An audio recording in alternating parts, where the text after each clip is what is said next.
নবীজি সাল্লাল্লাহু আলাইহি সাল্লাম খায়বারের যুদ্ধে যখন অংশগ্রহণ করলেন,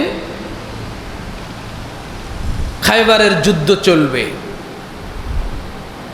এমন সময় ইহুদিরা আবদ্ধ অবস্থায় রয়েছে, কোনো দিক থেকে তারা চলাফেরা করতে পারতেছে না। খায়বারের দুর্গ নবীজি দখল করে নিয়েছে সাহাবায়ে কেরামকে দিয়ে। ওই ইহুদিদের ওখান থেকে একটা রাখাল মনে সাহস করে নিয়ে বকরি চরানোর নাম দিয়ে বকরিগুলো নিয়ে আস্তে আস্তে আস্তে আস্তে করে নবীজি সাল্লাল্লাহু আলাইহি সাল্লাম সাহাবায়ে কেরামকে নিয়ে যেখানে তাঁবু গাড়ছেন এর কাছাকাছি এসে ছাগলগুলো দুম্বাগুলো চড়াচ্ছে। সুবহানাল্লাহ করে। ওই যে আল্লাহ বলেছেন আল্লাযীনা জাহাদু ফিনা লানাহদিয়ান্নাহুম সুবুলানা, তুমি চেষ্টা করো আমি তোমাকে পথ দেখায় দেব। তো রাখাল ছাগলগুলো নিয়ে বকরিগুলো নিয়ে নবীজির তাঁবুর আশপাশে ঘোরাঘুরি করতেছে। ওর টার্গেট হলো এরা কারা যে আমাদেরকে বাইর হতে দিচ্ছে না, আমাদের দুর্গ থেকে বাইর হতে দিচ্ছে না। শুনলাম যে মদিনা থেকে এখানে আসছে যে লোকটা, এই লোকগুলোকে নিয়ে আসছে যে বাদশাহ, আমি সেই বাদশাকে একটু দেখতে চাই। সুবহানাল্লাহ বলে। তো ছাগল দুম্বা চড়ায় আর আশপাশ ঘোরাঘুরি করে, কিন্তু খেয়াল কোন দিকে? নবীজির তাঁবুর দিকে, যে ওই লোকটা কোথায়, লোকটাকে খুঁজে পাচ্ছে না। একজনকে জিজ্ঞাসা করছে, ভাই ইয়াসরিবের বাদশাহ কোন জায়গায়? তো দেখায় দিছে ওই যে একটা তাঁবু দেখা যায়, ওই জায়গায় উনি ওর তাঁবুর ভিতরে আছে। রাখাল ছেলেটা আশ্চর্য হয়ে গেল, উনি একজন বাদশাহ, উনি মাটিতে বিছনা করে তাঁবু গেড়ে আছে, এটা কেমন বাদশাহ? তখন বলল, ভাই আমার মনটা খুব চাচ্ছে ওনাকে একটু দেখার জন্য, কোনোভাবে কি দেখতে পারবো? তখন বলছে, তুমি কোথা থেকে আসছো? বলে, আমি ওই ইহুদিদের দুর্গ থেকে এখানে আসছি। তখন বলছে যে খবরদার ফিরে যাও, যদি জীবন বাঁচাতে চাও তাহলে কি করো? ফিরে যাও। বলছে, না আমি যাব না, আমাকে মেরে ফেললে ফেলবে, কিন্তু আমি ওই লোকটাকে একটু দেখতে চাই, সে কেমন বাদশাহ, তার শক্তি কত, আর এখানে আসছে আমাদেরকে আবদ্ধ করে রাখছে, আমি লোকটাকে একটু দেখতে চাই। জীবনে অনেক বাদশার কথা শুনেছি, কিন্তু মাটিতে শুয়ে থাকে এমন বাদশার কথা শুনি নাই, আমি তাকে একটু দেখতে চাই। সুবহানাল্লাহ কোন? বলছে, আমি কোনোভাবেই যাব না, তাকে এক নজর দেখব। সাহাবী যায়া নবীজিকে বলছে, ইয়া রাসূলুল্লাহ, একটা রাখাল ছেলে ইহুদিদের দিক থেকে আসছে, জানি না সে কোনো গোয়েন্দাগিরি করতেছে কিনা, সে তো এখান থেকে যেতে চাচ্ছে না, তাকে যাইতে বলি সে যাবে না, আপনার সঙ্গে সে দেখা করতে চায়। সুবহানাল্লাহ। নবীজি বললেন, ছেলেটাকে নিয়ে আসো, খবর দাও। যখন নবীজির সামনে যখন গেছে, যাওয়ার সঙ্গে সঙ্গে নবীজির চেহারার সঙ্গে তার চেহারার যখন চোখের সঙ্গে চোখ লেগেছে, চেহারার সঙ্গে চেহারা যখন সামনে এসেছে, সঙ্গে সঙ্গে তার হৃদয়ের মধ্যে আলাদা একটা নূর ঝলক মেরেছে।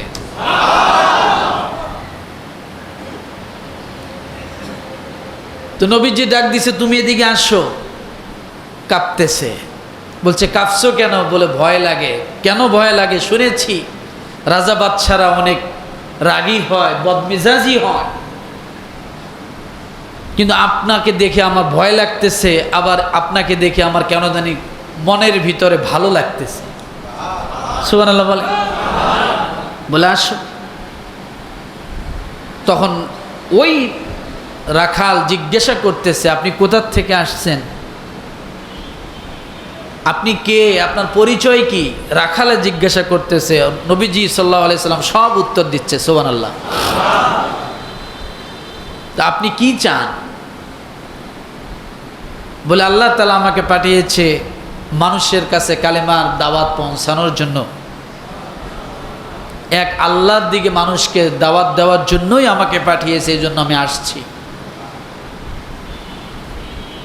তখন বলল যে মানুষ এটা মেনে নিবে, এক আল্লাহকে মেনে নিবে, তাহলে তার কি হবে, তার লাভ কি হবে? সুবহানাল্লাহ বলে।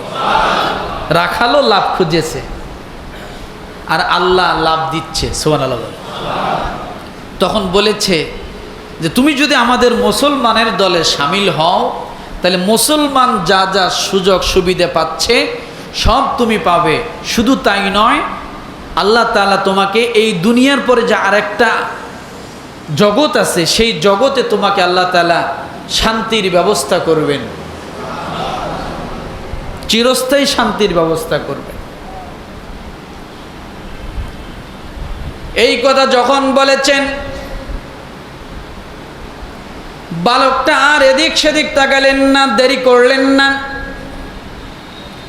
সঙ্গে সঙ্গে নবীজিকে ধরে বসলেন। ইয়া রাসূলুল্লাহ, যদি তাই হয় তাহলে আমি যদি কালেমা পড়ি আপনার তরফ থেকে কি হবে? আল্লাহর তরফ থেকে জান্নাত পাবো, কিন্তু আপনার তরফ থেকে কি পাবো? সুবহানাল্লাহ বলবেন। নবীজির তরফ থেকে পুরস্কার পাওয়া দরকার আছে না? নবীজি আল্লাহ আমাকে জান্নাত দিবে, কিন্তু আপনি কি দিবেন? সঙ্গে সঙ্গে আল্লাহর নবী ডাক দিয়ে বলেন, তুমি যদি পড়ো লা ইলাহা ইল্লাল্লাহু মুহাম্মাদুর রাসূলুল্লাহ, এটা যখনই তুমি পড়বা, সঙ্গে সঙ্গে আমি দুটো হাত তোমার জন্য পেতে দিব, আর তোমাকে জড়ায় ধরে আমি আমার বুকের মধ্যে নিয়ে তোমার কপালে চুমা খাবো। আল্লাহর নবী যাকে একবার জড়ায় ধরেন, যাকে কাছে টেনে নেন, মহাব্বত করেন, নবীজির শরীরের সঙ্গে যার শরীর টাচ লাগবে মহাব্বত দিয়া ইমানের সাথে, ওই ব্যক্তির শরীর কোনোদিন জাহান্নামে স্পর্শ করবে না। মহাব্বতের মাধ্যমে নবীজি যাকে জড়ায় ধরবেন, শরীরের সঙ্গে শরীরের টাচ লাগবে, তার জন্য জাহান্নাম কি হবে? হারাম হয়ে যাবে। রাখাল ছেলেটা সঙ্গে সঙ্গে পড়ে নিল লা ইলাহা ইল্লাল্লাহ মুহাম্মাদুর রাসূলুল্লাহ। আল্লাহর নবী জড়ায় ধরলেন, জান্নাতি জবান দিয়ে আর ঠোঁট দিয়ে নবীজি তার কপালে চুমো দিলেন। সন্তানটা কান্নায় বেবুর হয়ে গেল, কোথায় ছিলাম আর কোথায় আসলাম? একজন বাদশা আমাকে জড়ায় ধরে, তিনি আমার কপালে চুমা খায়, আমার গায়ে গন্ধ, আমি একজন কালো মানুষ, আমি একটা রাখাল, আমার কোনো দাম নাই। এই সমাজে, এই দুনিয়ার জমিনে রাখালের কোনো দাম নাই। কিন্তু এমন একজন মানুষ, কি এমন বাক্য, লা ইলাহা ইল্লাল্লাহ পড়লাম, বাদশা হয়ে আমাকে বুকে জড়ায় নিল আর আমার কপালের মধ্যে চুমু দিয়া দিল।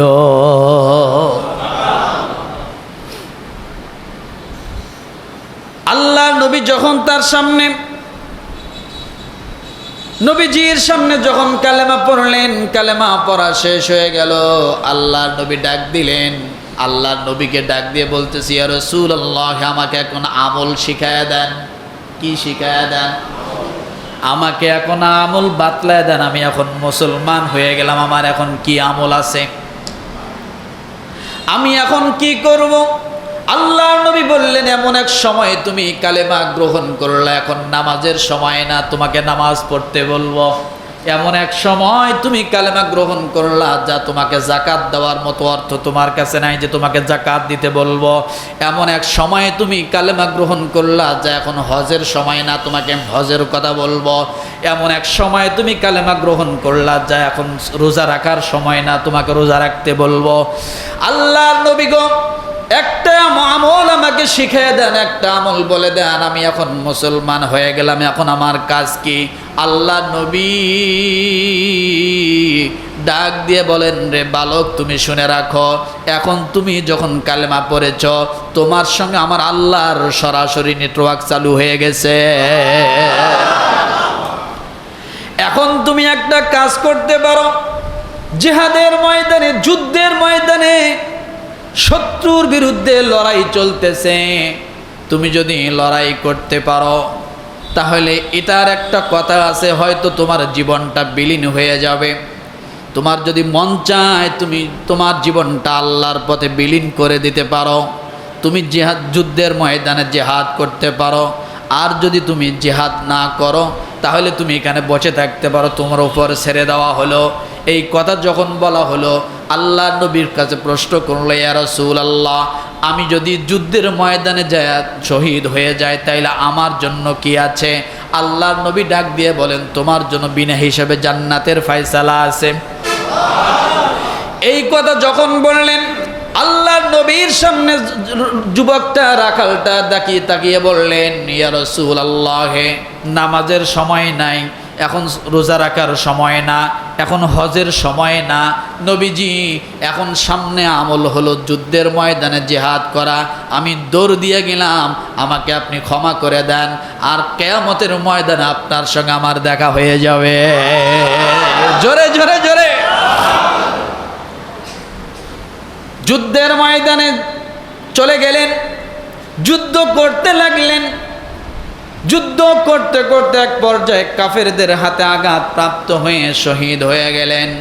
যুদ্ধ যখন থেমে গেল, আল্লাহর নবী যুদ্ধের ময়দানে যায় খোঁজ খবর নিলেন, কোন সাহাবী আছে, কোন সাহাবী নাই, কার কি কি ক্ষতি হয়েছে নবীজি খোঁজ করলেন। কিন্তু দেখা গেল যার যার বিভিন্ন শহীদের রক্তগুলো, বিভিন্ন শহীদের দেহগুলো তারা আলাদা আলাদা করেছে, কিন্তু একটা লোকের দেহ কেউ ধরতেছে না। একটা লোকের দেহ, বোঝেন নাই কথা? একটা লোকের দেহ কেউ ধরতেছে না। আল্লাহর নবী প্রশ্ন করলেন, ওই দেহটা কার? কেউ বলতে পারে না। নবীজিকে ডাক দিয়ে বলে, নবীজি, তাকে চিনি না আমরা, জানি না আমরা। কিন্তু আল্লাহর নবী ডাক দিয়ে বললেন, তোমরা তাকে চেনো না, তোমরা তাকে জানো না, কিন্তু তোমরা না চিনলে কি হবে, আসমানের লক্ষ লক্ষ ফেরেশতারা তাকে চিনে তার কাছে চলে আসছে। আল্লাহর নবী পা পা করে গেলেন, যে দেখেন ওই সাহাবী, ওই রাখাল যে কিছুক্ষণ আগে কালেমা গ্রহণ করেছিল, আর তার দেহর সামনে ফেরেশতারা সব সারিবদ্ধ হয়ে দাঁড়িয়ে আছে।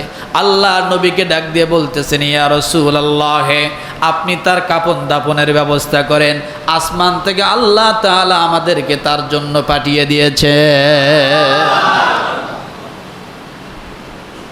ব্যবস্থা কার?